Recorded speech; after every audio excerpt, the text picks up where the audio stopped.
August 2000. A Hollywood icon, a two-time Oscar nominee, lies shattered in the dirt of a Minnesota highway. 3 broken ribs, a fractured shoulder, and a legacy hanging by a thread.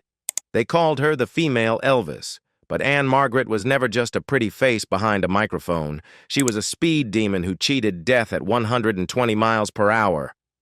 But how did this Swedish siren become the most dangerous woman in Tinseltown?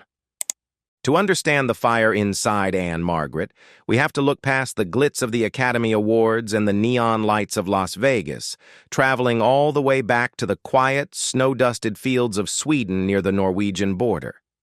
It was there, amidst the rugged landscape of her childhood, that a 10-year-old girl first felt the rhythmic vibration of an engine between her knees. Her uncle Carl wasn't just a relative. He was the catalyst who introduced her to the raw, unadulterated thrill of speed. While other girls her age were playing with dolls, Anne was learning to read the earth beneath 2 wheels, beginning a lifelong obsession that would eventually terrify studio executives and captivate the world's most famous leading men. When she eventually moved to America, the obsession didn't fade. It ignited into something far more potent. The turning point came not from a musical or a stage performance, but from the silver screen's ultimate rebel. Seeing Marlon Brando in The Wild One didn't just inspire her, it blew her world apart, cementing the idea that a motorcycle wasn't just a machine, but a declaration of independence. Her father already owned an Indian motorcycle, so there was no room for parental disapproval when she demanded one of her own. She was a girl possessed by the need for velocity, a Swedish export who brought a sense of European danger to a Hollywood that was still trying to figure out how to box her in. By the time she landed her breakout role in Bye Bye Birdie, she was already a seasoned rider, often seen tearing through the streets on a Triumph 500. The industry wanted to market her as the ultimate sex kitten, a soft-spoken starlet who would look pretty in a cocktail dress, but they couldn't ignore the grease under her fingernails. She lived a double life, a polished professional on set by day, and a daredevil who prowled the twisty roads of Mulholland Drive at 2 a.m. by night. It was this hidden edge, this refusal to play by the rules of feminine fragility, that earned her the reputation of being the most badass woman in the industry long before the term was even popularized. Yet, for all her solo rides and private rebellions, her true integration into the circle of speed happened when she met the men who matched her intensity. She didn't just act alongside legends like Steve McQueen, she identified with them, sharing a primal hunger for danger that most of Hollywood was too scared to touch. She was a woman who could hold her own against the toughest icons of the era, but there was one specific man who would truly understand the quiet loneliness of her superstardom. A man whose hip-swinging fame mirrored her own. But what happens when the 2 most electric personalities in show business find themselves alone on an open road, far from the prying eyes of the press? In 1964, Hollywood was at its peak of glamour, and the release of Viva Las Vegas was more than just a commercial film project. It was the beginning of one of the most mysterious and intense connections in entertainment history. When director George Sidney first introduced Ann-Margret to the king of rock and roll, no one could have predicted the electric current that would surge between them. Ann-Margret wasn't just a talented actress, she was a female mirror of Elvis himself, possessing a burst of raw energy and a lethal stage presence. They didn't just act together, they reflected each other's souls through every frame, leaving the entire set breathless at a synergy that felt dangerously natural. The bond between them grew from something far simpler and deeper than the spotlight. Both came from humble, small-town beginnings where traditional values and the loneliness of childhood had forged resilient spirits. Anne from a remote village in Sweden and Elvis from Tupelo, Mississippi, both felt like outsiders amidst the plastic luxury of Hollywood. When the cameras stopped rolling, they found refuge in each other, sharing stories of their roots and the discomfort of living under such a blinding glare. They were 2 lucky outsiders who had climbed the mountain, but in their hearts, they remained children longing for a freedom that money and fame could never provide. Perhaps the strongest thread in their connection was a shared, burning passion for machines of speed. While other starlets were busy with tea parties or designer fittings, Ann-Margret stunned Elvis by discussing engine torque and the sensation of the wind cutting across her face on long stretches of road.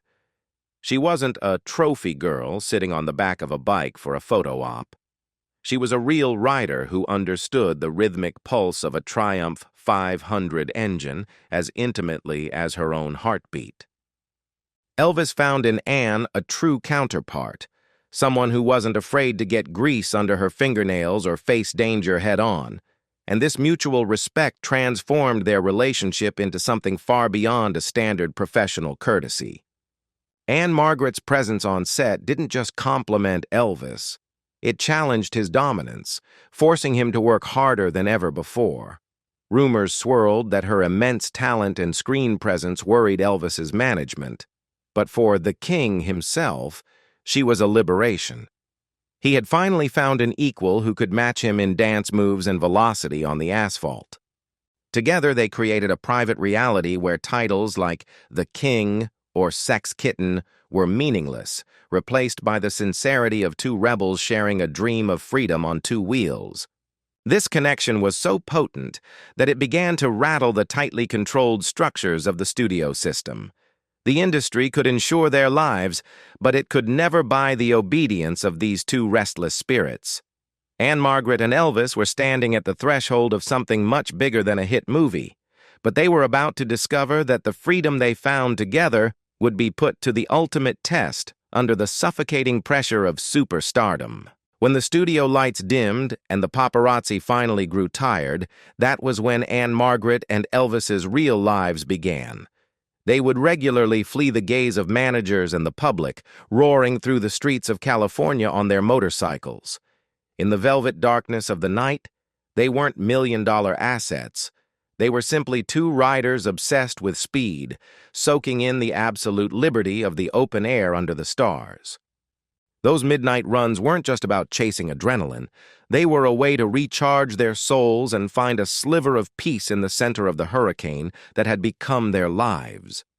Ann-Margret never hesitated to admit she was a natural-born daredevil, someone who actively hunted the spark that only danger provides. She famously shocked the industry by confessing she had hit 120 miles per hour on the treacherous, winding curves of Mulholland Drive at 2 in the morning. To her, speed wasn't a reckless gamble. It was a form of meditation, a way to feel life at its most visceral. Elvis understood this better than anyone, sharing that same rebellious blood. They saw in each other a courage and perhaps a touch of madness that the outside world often found terrifying. This shared frequency extended to Ann's friendship with other speed icons like Steve McQueen. She saw in McQueen an animalistic fire, describing him as a cobra who lived for the thrill of the track. Ann-Margret didn't just exist in this masculine world of engines and grit. She dominated it with her technical skill and sheer guts. Paramount Studios became so frantic that they officially banned her and McQueen from riding their bikes to work, fearing an insurance disaster. But for Ann, those bans were merely suggestions. Risk was the seasoning of her life, and a life lived entirely in safety was, to her, a life not lived at all. In their most private moments, Ann and Elvis often spoke of their shared disdain for the artifice of Hollywood. They felt like exotic animals trapped in glass cages, being poked and prodded by a public that could never grasp the concept of true freedom. On the seat of a motorcycle, the walls between male and female or between star and spectator simply vanished. There was only the roar of the engine and the road ahead. It was the only place Ann could shed her glamorous persona to be a rider, and the only place Elvis could drop the weight of his crown to be a man. Their relationship, built on a foundation of cold steel, gasoline, and deep empathy, created a unique chapter in both of their lives. Ann-Margret never needed to lean on the fame of Elvis or McQueen to define herself. She stood firm on her own two wheels. But behind the laughter and the starlit rides, a harsh reality was waiting to pull them apart. Could their shared passion survive when the contracts and the obligations of the industry finally began to tighten around the throat of their freedom?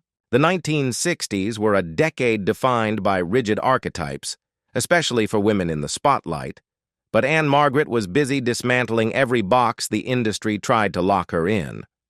While the gossip columns were obsessed with her relationship with Elvis, the reality was that she was far more interesting than just being someone's girlfriend.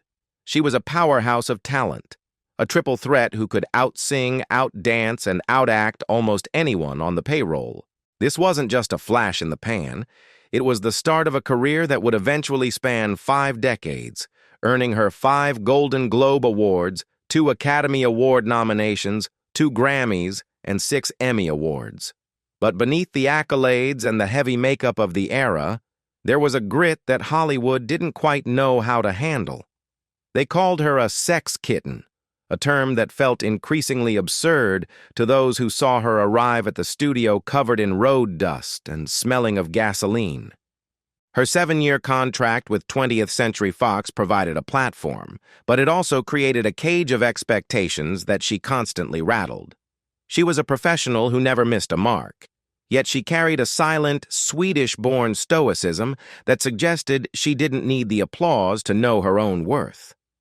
To many, she was the most badass woman in Hollywood, not because she played tough characters, but because she lived a life that was entirely her own. She didn't ride motorcycles to garner publicity or to fit a rebellious image. She rode because the mechanical symphony of a Triumph engine was the only thing that could drown out the noise of a world trying to dictate her every move. This was a woman who would later name her cat Harley and keep a fleet of bikes in her garage, proving that her affinity for 2 wheels wasn't a phase, but a fundamental part of her DNA. Even as her musical career flourished and her screen presence grew, she remained an enigma to the Hollywood elite who preferred their starlets to be delicate and predictable. Ann-Margret was neither. She possessed a rare combination of vulnerability and raw, unshielded power that made her a favorite of directors who wanted more than just a pretty face. She was a worker, a survivor of the studio system who managed to maintain her soul while others were losing theirs to the excesses of the time. Her resilience wasn't just about surviving the industry. It was about thriving on her own terms, often while leaning into a curve at high speeds where a single mistake could end everything. She was a siren of the asphalt, a legend who was just beginning to realize that her greatest challenges wouldn't be found on a soundstage, but on the open road where the stakes were life and death. As the decade progressed, she found herself drawn into the orbit of another man who shared her pathological need for speed and her disdain for the safe path. This connection would lead her to one of her most iconic roles, but it would also force her to confront the terrifying reality of what happens when 2 daredevils share the same space. In an industry built on smoke and mirrors, she was about to find a partner who was as real as the pavement beneath her tires, leading to a confrontation with the very people who signed her paychecks. But as the engines roared and the studio executives trembled, a new question emerged. Could the king of cool handle a woman who wasn't afraid to outrun him? When Ann-Margret was cast in The Cincinnati Kid, she wasn't just joining a high-stakes gambling drama. She was entering a collision course with Steve McQueen. To the public, McQueen was the king of cool, a man whose animalistic intensity on screen was matched only by his obsession with racing. To Anne, however, he was a kindred spirit, a man she described as being like a cobra. They were 2 sides of the same coin, both driven by an internal motor that only seemed to idle when they were in motion. McQueen, who famously said that racing was life and everything else was just waiting, found in Ann-Margret a woman who didn't need the philosophy explained to her. She already lived it. She was single at the time, riding her Triumph 500 through the canyons of Los Angeles, and she saw in McQueen the same hunger for danger that kept her awake at night. The chemistry between them wasn't just about romantic tension, it was a shared recognition of their mutual recklessness. Paramount Studios, well aware of their lead actors' extracurricular activities, was in a state of constant panic during production.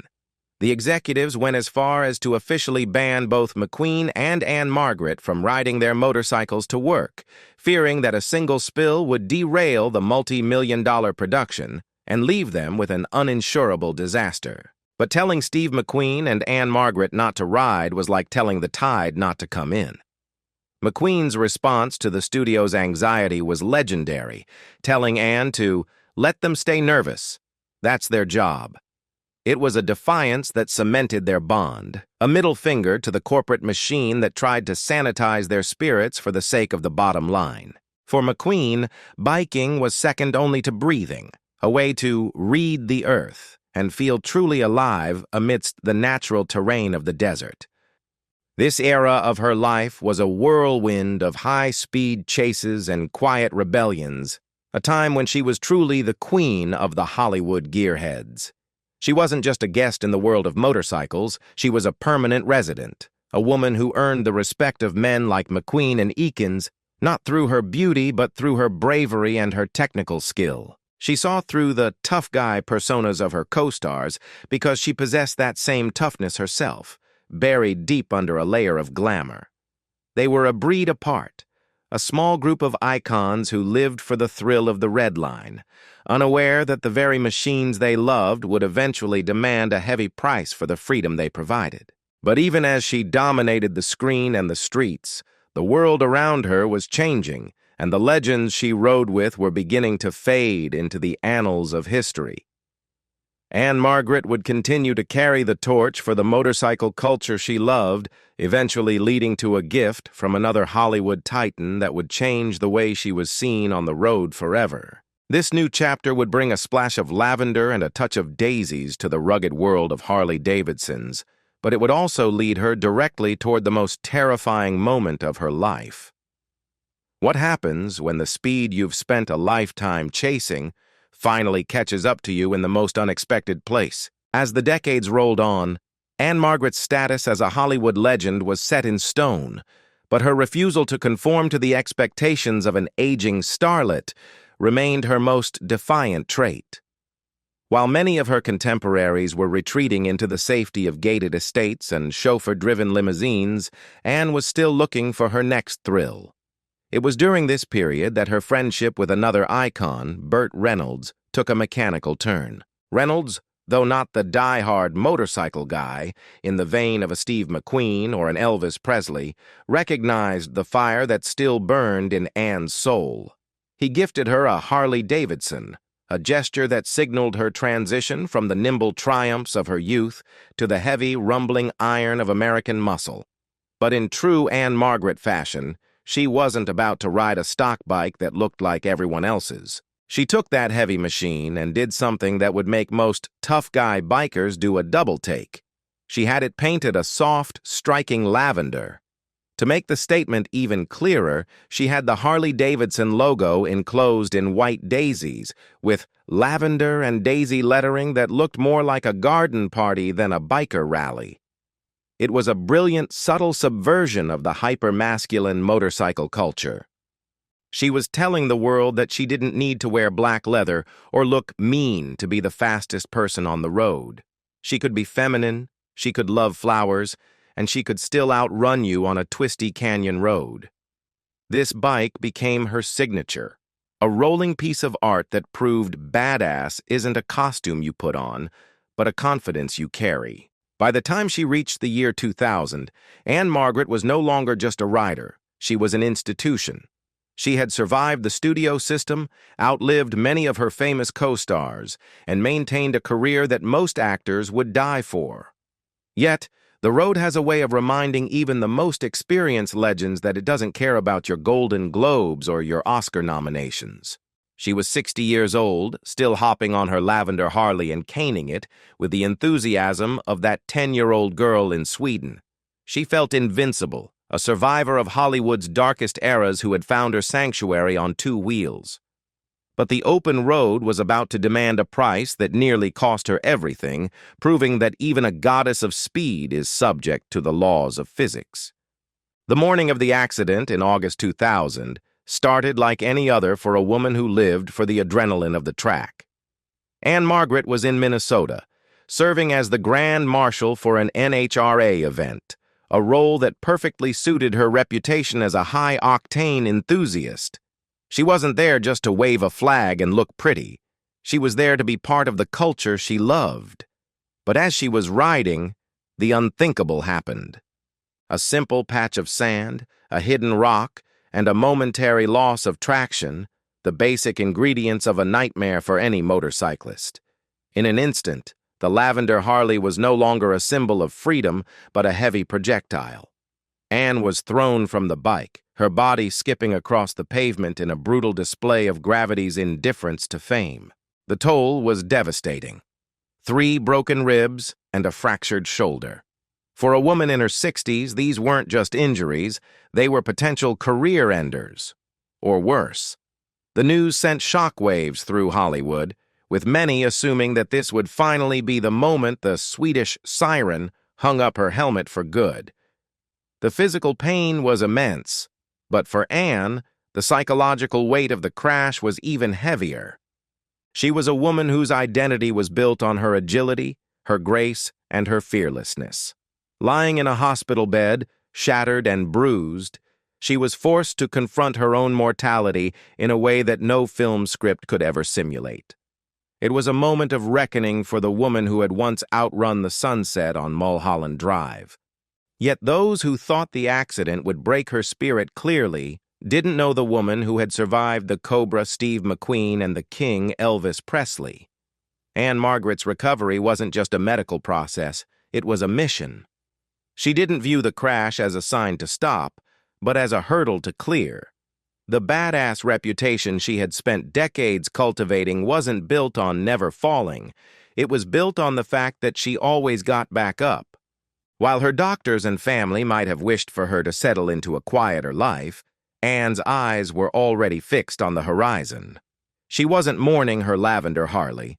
She was planning its repair, proving that the fire ignited by her Uncle Carl in Sweden couldn't be extinguished by a little bit of Minnesota sand. This period of her life redefined what it meant to be an icon of resilience. She returned to the screen, she returned to the stage, and eventually she returned to the saddle. The accident didn't make her more timid. It made her more grateful for every mile she had left to travel. She remained a fixture in the motorcycle community, a woman who had bled for her passion and come out the other side with her dignity intact. But as she looked back on her 5-decade career and the legendary men she had known, she began to realize that her greatest legacy wasn't the movies she made, but the fact that she never let the world take away her sense of adventure. She had become a living bridge between the golden age of Hollywood and the modern era, but how would she finally choose to define her long, winding road? Perhaps the most fascinating thing about Ann-Margret isn't the 5 decades of blockbusters or the shelf full of Golden Globes, but the fact that she almost never watches herself on screen. At a recent 50th anniversary screening of The Cincinnati Kid, she confessed to the audience that she had only seen the film once in the half-century since its release. While other legends might spend their twilight years obsessing over their past glory and counting their accolades, Ann-Margret has always preferred the wind in her face to the flicker of a projector. For her, the movies were work, a craft she mastered with surgical precision. But the motorcycles were life. She would much rather be out on her Harley, feeling the vibration of the road through her boots, than sitting in a dark theater watching a younger version of herself pretend to be someone else. This detachment from her own fame is what has allowed her to remain so grounded in an industry designed to inflate egos. She looks back at her time with Steve McQueen not as a career milestone, but as a shared moment of adrenaline. She remembers McQueen not as a movie star, but as a man who lived with the same animalism that she felt within herself. To her, they weren't icons. They were just 2 people who loved speed more than they loved their own safety. She recalls how the studios tried to ban them from riding, and she smiles at the memory of their quiet rebellion. It was never about the publicity. It was about the primal need to feel alive in a world that felt increasingly manufactured. Even as she entered her 80s, Ann-Margret refused to slow down or fit the mold of a retired legend. She has continued to work on screen, proving that her talent is as timeless as her spirit. She represents a bridge to a bygone era of Hollywood, a time when stars were larger than life, but also carried a raw, unpolished edge. She was the woman who could hold her own with Elvis, outcool Steve McQueen, and survive a catastrophic accident that would have sidelined anyone else. Her legacy isn't just a list of credits, it's a blueprint for how to live a life with no regrets and no apologies.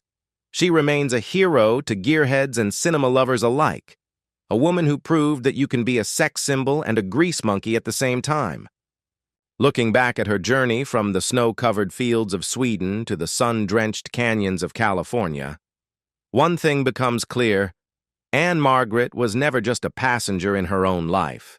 She was always the one with her hand on the throttle, steering her destiny through the twists and turns of fame, tragedy, and triumph. She didn't just survive Hollywood, she conquered it on two wheels. She remains the ultimate badass because she never let the industry take away her sense of wonder or her love for the open road. But as we look at the path she paved for everyone who came after, we have to ask ourselves, in a world of manufactured celebrities, will we ever see another rebel like the Lavender Lady? Today, Ann-Margret stands as a true survivor of the Golden Age, a woman whose success didn't come at the cost of her soul. While many of the kings she rode with have long since passed into history, she remains a vibrant, active presence in the world she helped define. She still cherishes her motorcycles, still loves the scent of gasoline and the promise of a long highway, and still carries that same Swedish stoicism that saw her through the darkest days of her recovery. She hasn't faded away. She has evolved, proving that a badass doesn't age out of her title. She simply earns it over and over again with every passing year.